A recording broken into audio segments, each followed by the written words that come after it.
So we have Anil and Komal here for the Q&A session. And I hope all attendees are here. Pravi, can you just uh, sort this out? Just make sure that everyone is here and Yes, not in the other. we have all the attendees here itself, so you can continue with the session.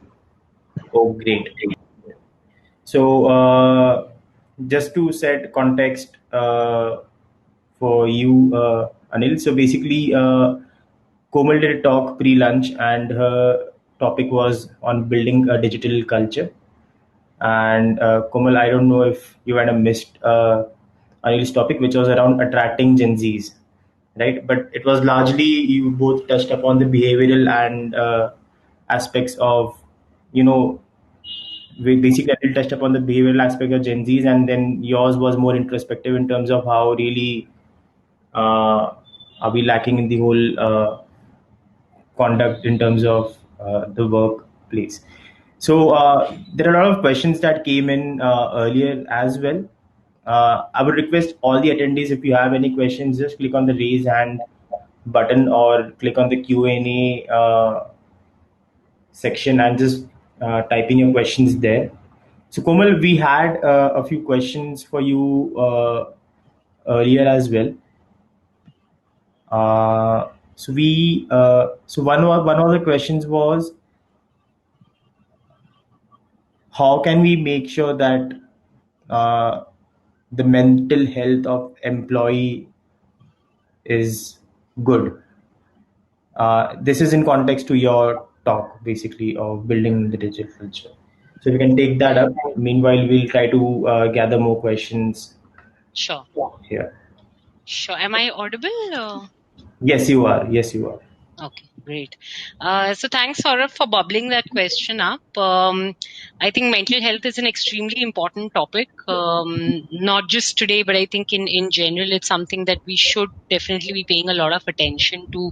And in the remote environment which we're operating in now, and especially when we talk about a dispersed workforce, a diversified workforce, when we talk about long-term digital culture adoption, mental health is something that is going to be on top of mind for a lot of employees and for a lot of leaders, and I think rightfully so.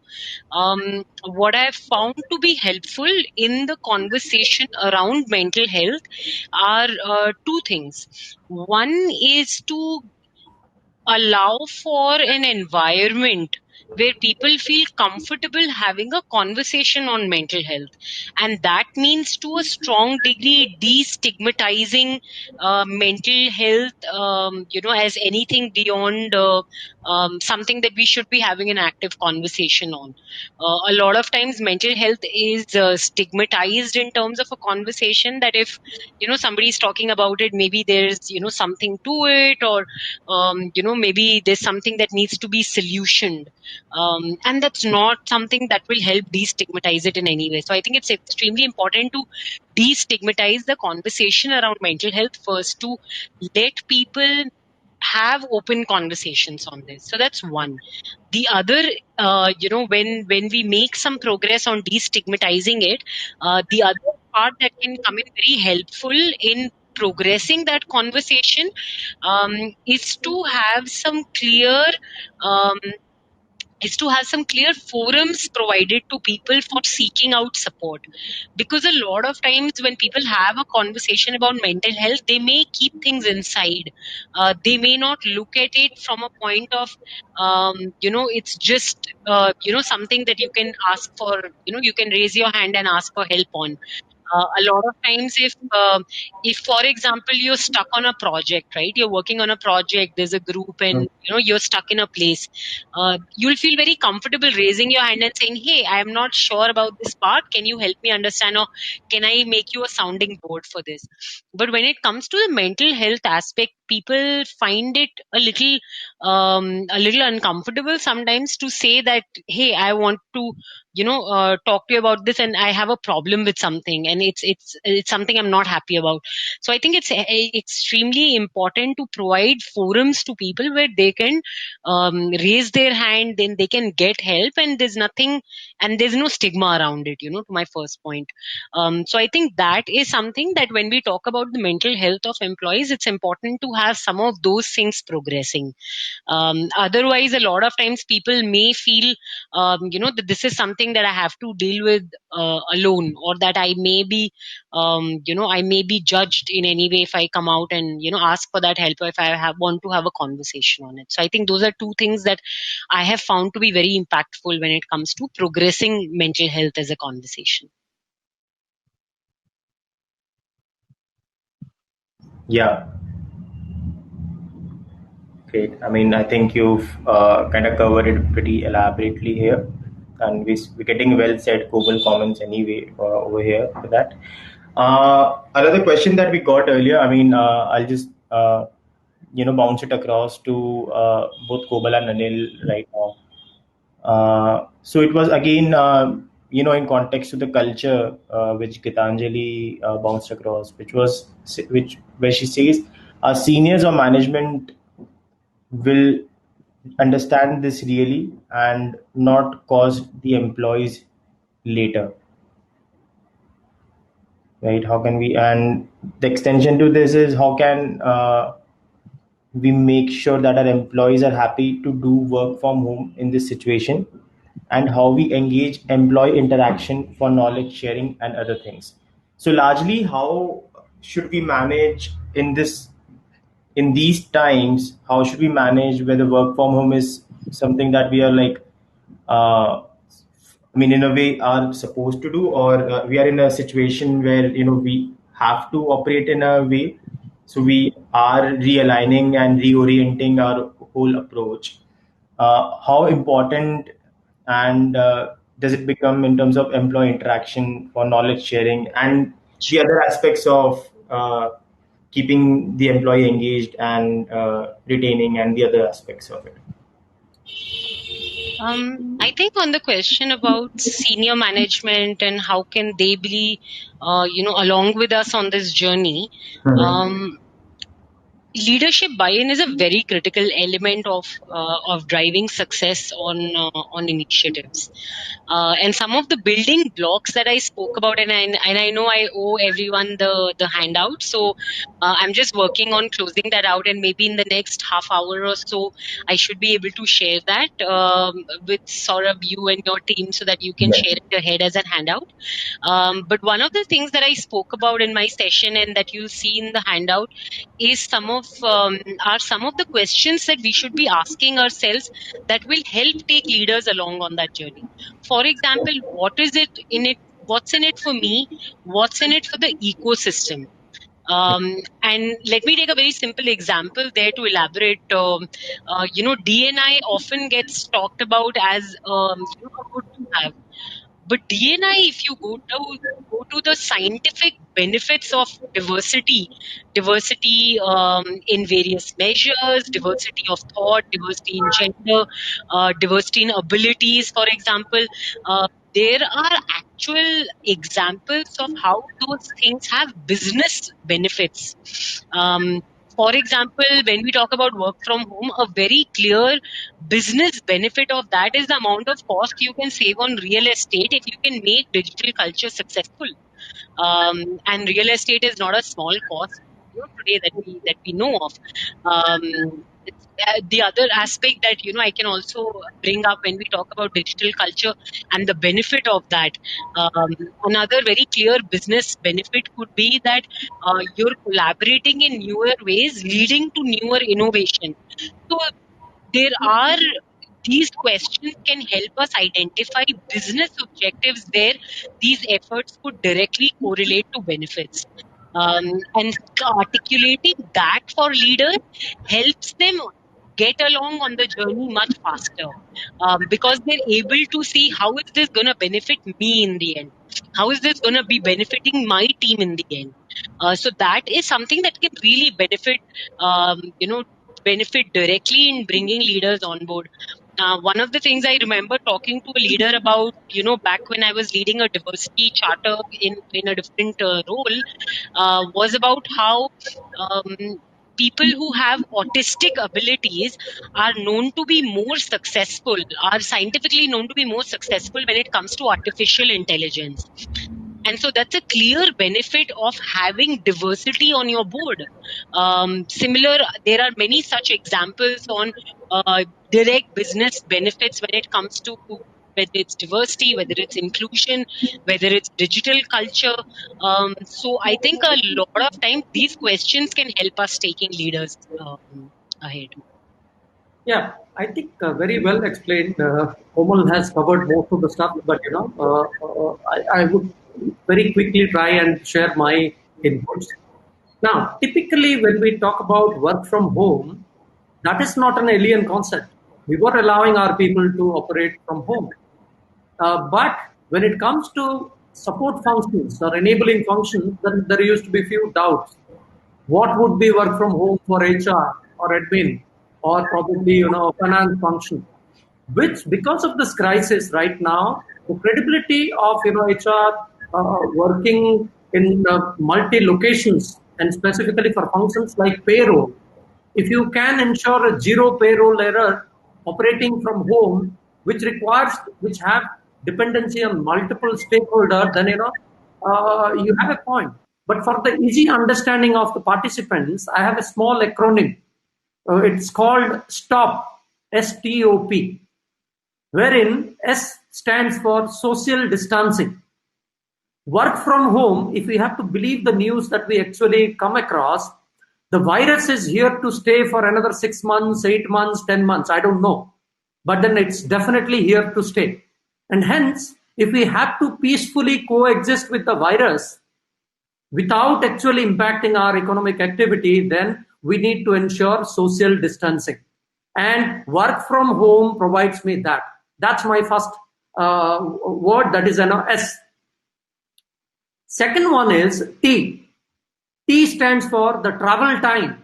Whether you are in Bangalore, you are in Noida, you are in any city in India today, research studies reveal 20 to 30% of your productive time gets wasted only in commute. Work from home would ensure that you cut down on that thing. So that is my T, ST. O stands for office occupancy, which very well explained by Komal. Gone are those days where organizations will say that, hey, I have a swanky office in the heart of Bangalore city. Now, if you have co-working spaces which gives you flexibility, or if you can operate from home, it's a win-win proposition for both employer and employee. That's my O. P for the pollution. Be it Bangalore, be it Noida, Delhi, any city for that matter in India, the pollution is very, very acute problem. So in work from home, the commute, the less number of transportation you would see on the roads, and it will bring down the pollution level. So simply for me, STOP is easy way of remembering, and hence these are the benefits that I could see. Work from home providing a win-win proposition to both the parties, and hence that is here to stay. And more organizations already have they have developed their plan of allowing specific category of people a permanent work from home kind of a system.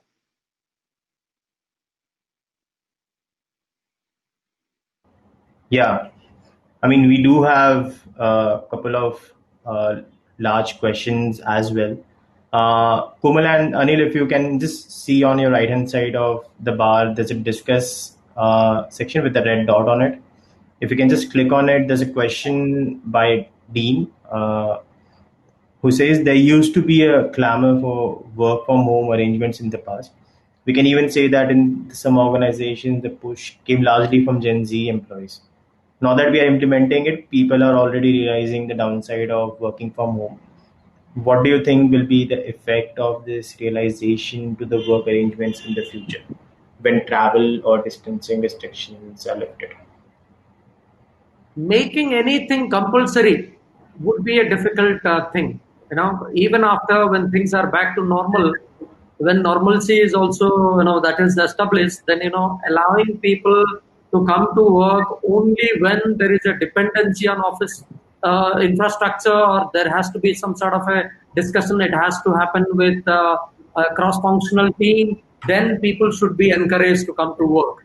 Yeah, I do understand still 5G, we have got few more days left, few more probably months left for that.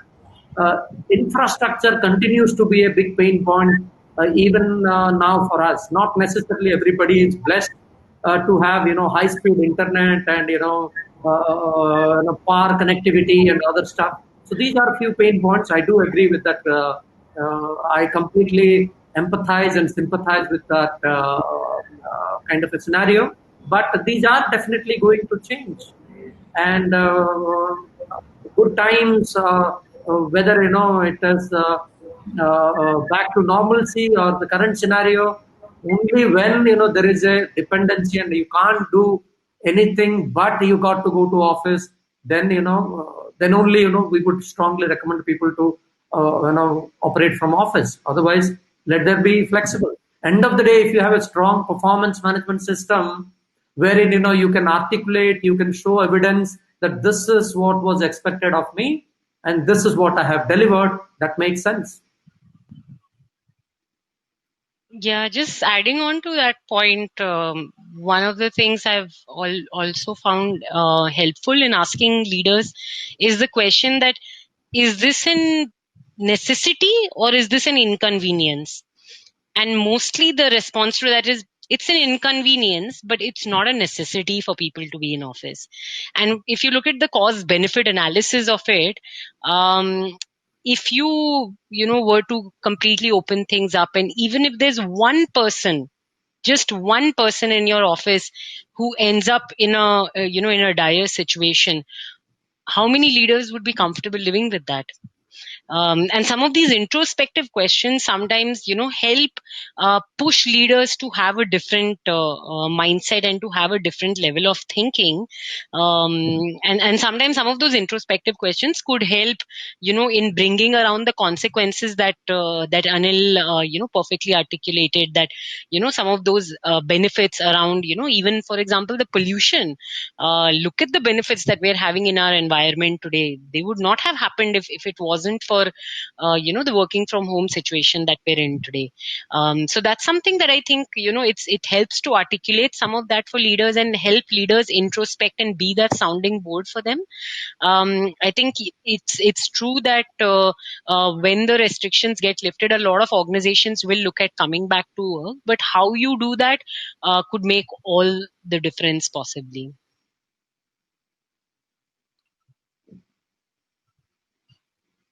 And I think another aspect, I just want to, just thinking about the question that Dean had posted, I think another aspect is to, the fact that a lot of people are realizing the downside of working from home.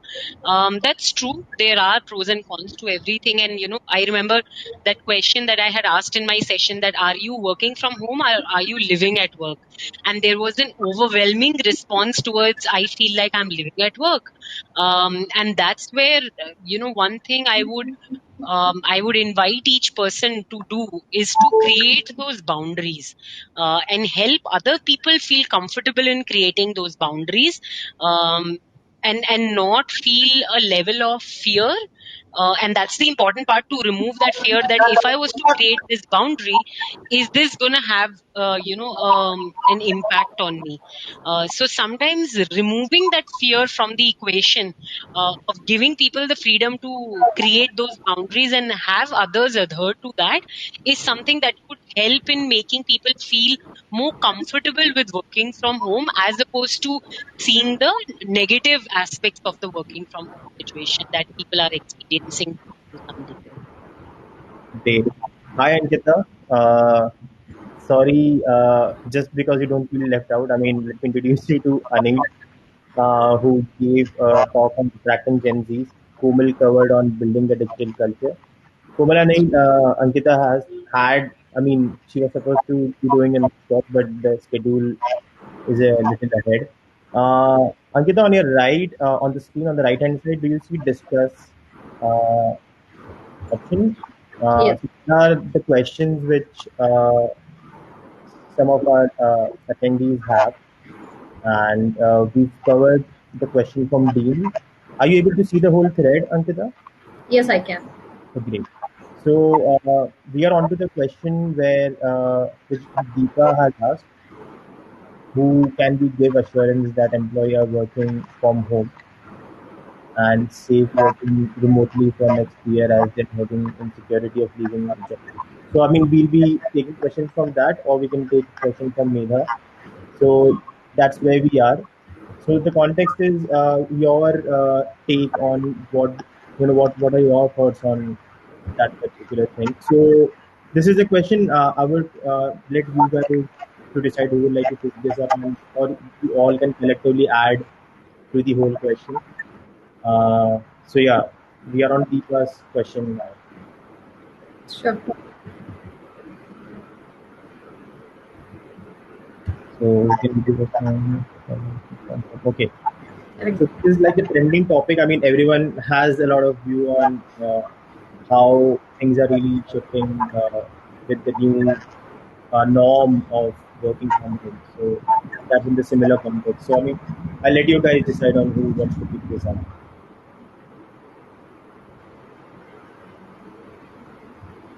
Anil, would you, Yeah, I'm actually reading an interesting question which talks about work from home. Instead of completely work from home, if you can have an alternate arrangement for work, uh, can that be an option? Definitely yes, and that's what I think future new normal is going to be.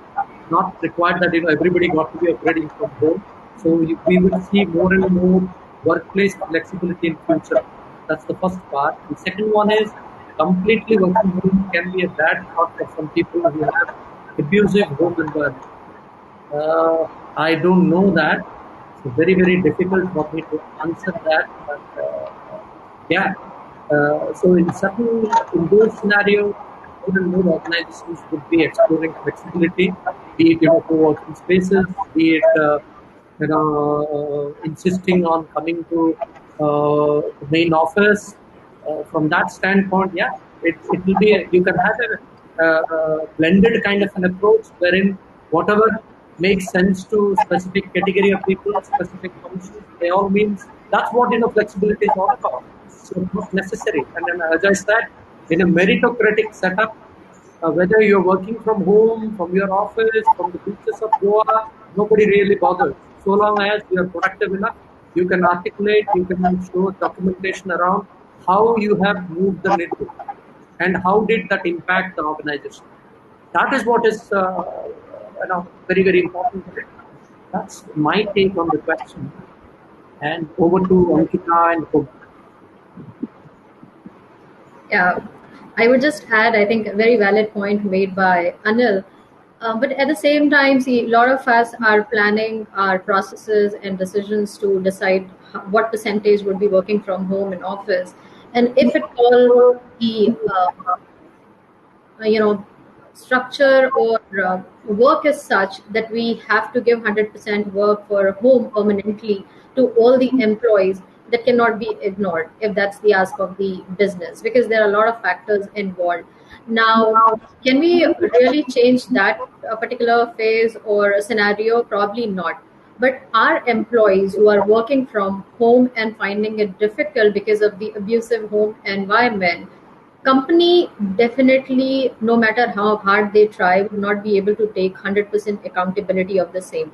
But at the same time, like we talk about work from home and work life balance, companies should be able to help and counsel their employees. They should be able to create such platforms where employees are able to openly come ahead and ask for help, and anonymous bodies without releasing or without sharing their identities, they can address their concerns and queries with the help of organization. But yes, I think individuals or HR or company, it will be really difficult for them only on the basis of this factor of abusive home environment. It will never be possible to decide whether we want to create a mix or we want to call everybody to work from office. Absolutely. I see a related question on which are the companies that are working in some of these areas. One that I could point out is One on One. One on One Help is an organization that works with a lot of different companies in offering external counseling support to people. So anyone who's going through some of those abusive home situations, they can out somebody external talk about it, and there are professional experts in that organization who can offer help and the right kind of support to individuals.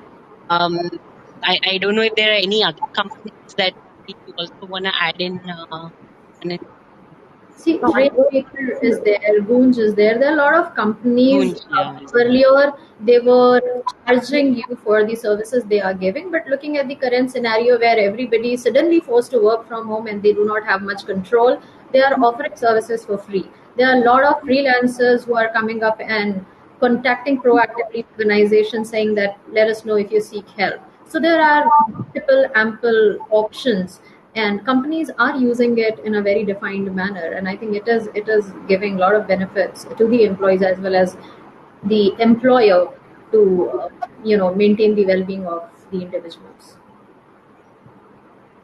Yeah, I think some of those organizations are maybe the ones that folks who are on this summit they can reach out to, and some of them, to Ankita's point, are also offering free services. So that would be a great way to maybe just dip your feet in that pool and experience it and see how that experience is.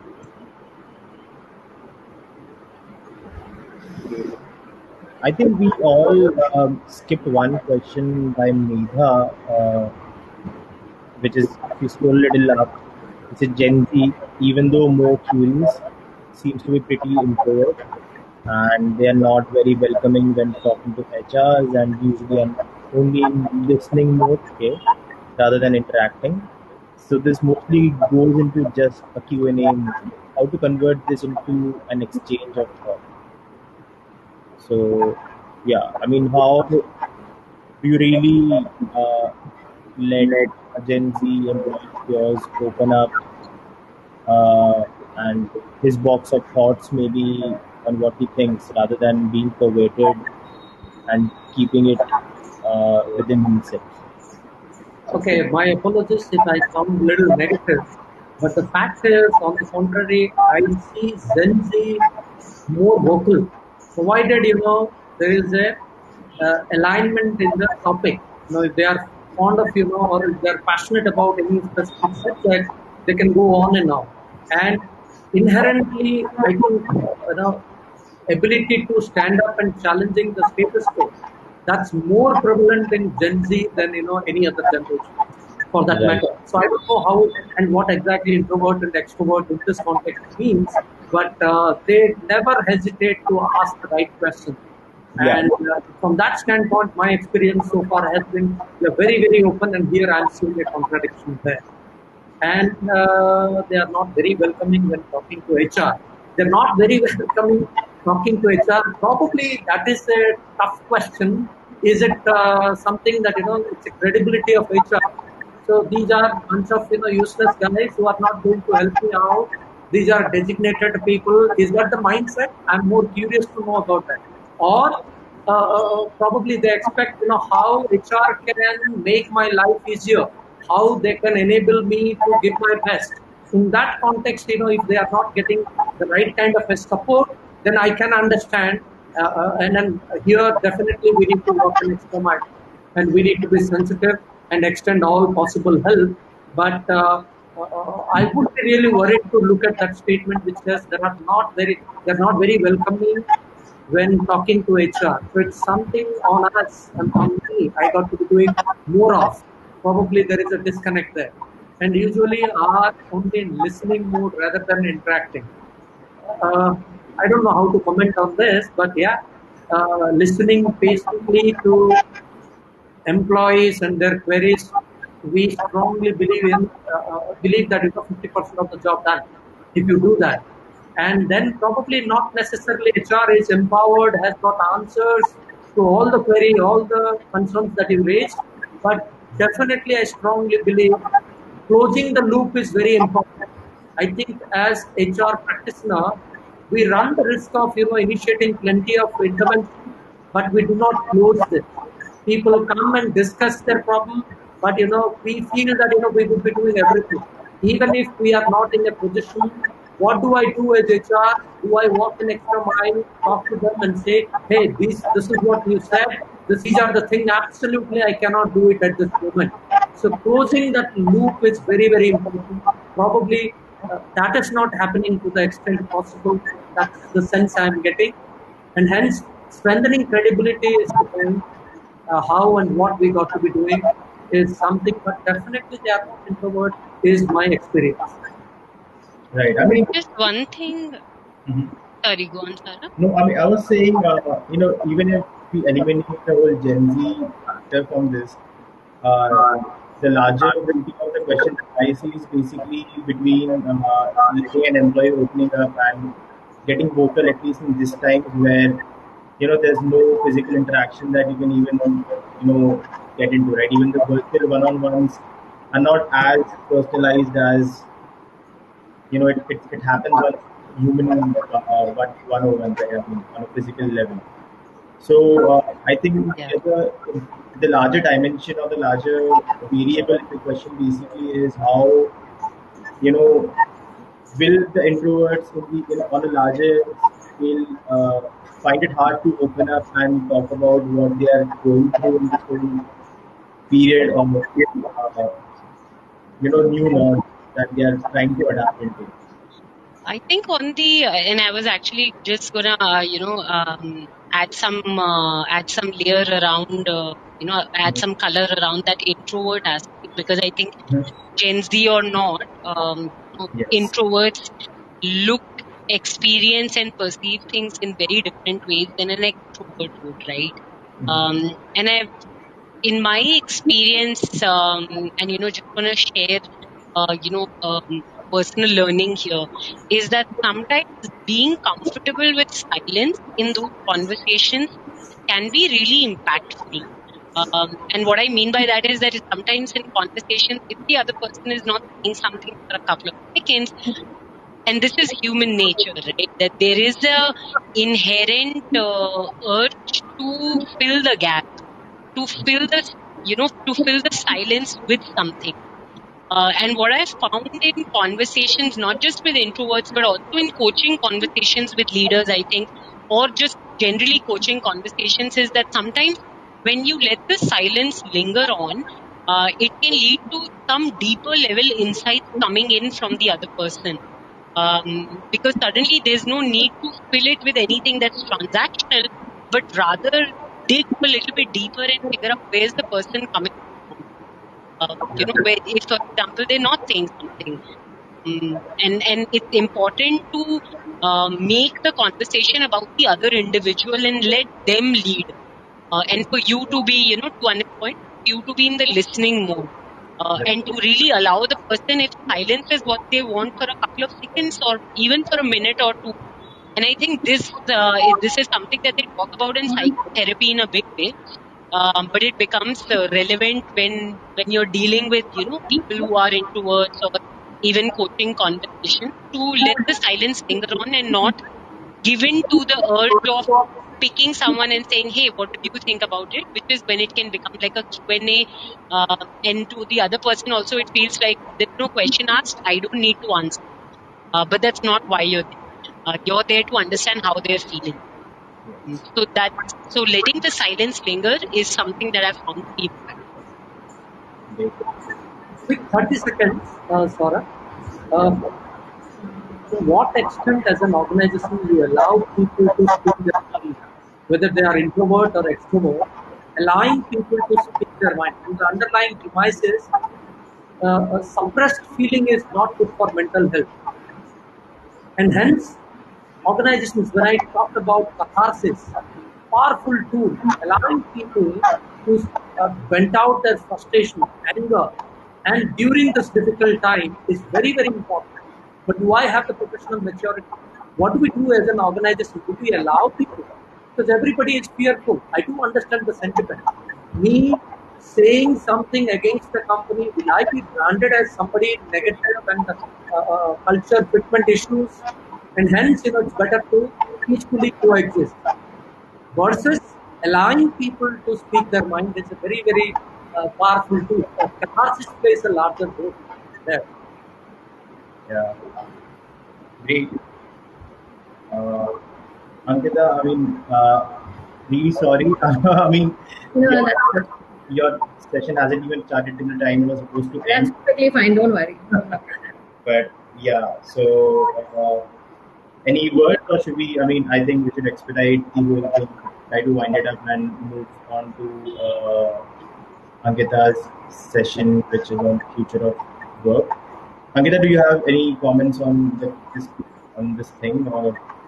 I think Komal and Anil, they have beautifully covered, and you also added two basic points. I would say when we are working with different generations today, I have personally felt that we cannot generalize. So, people from different generations may still behave differently. So, maybe a Gen Z will still behave like a Gen Y or somebody else. So, you cannot say that the entire lot will behave in the same manner. So, one, it cannot be generalized. People will have their own set of norms and the way they react.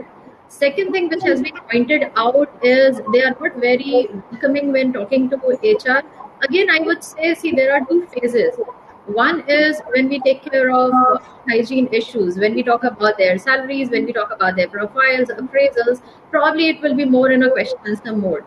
You have to understand why, what is the reason you want to get into that connect mode, and if at all the agenda or your initiative or activity is such where you are expecting more than a question answer or just a nodding of head, probably you need to understand what's your model and are you doing it in the right manner for that generation or for that group. So somewhere they have to be more collaborative in understanding each other's need, and definitely it cannot be generalized generation wise. Makes sense. I think we, keep a note of the other questions and maybe take it later when we have the luxury of time and respecting different schedule and time. We should move on to the first session. But I would really like to thank Anil and Komal for really hanging for a longer time for this Q&A session, and Ankita for accommodating the Q&A session first and then moving to which wasn't really something that we had in schedule, but thanks for adapting as we all are here. But anyway, thank you, Anil, thank you, Komal. Ankita, we'll see you in the other room where you talk will be starting. Sure. You just need to go to click on the backstage button. I'll catch you there, and we'll go to the room where your work is. Thank you. Okay. Thanks Thank a you. lot, Saurabh. Thanks, everyone. Thank you. Thank you.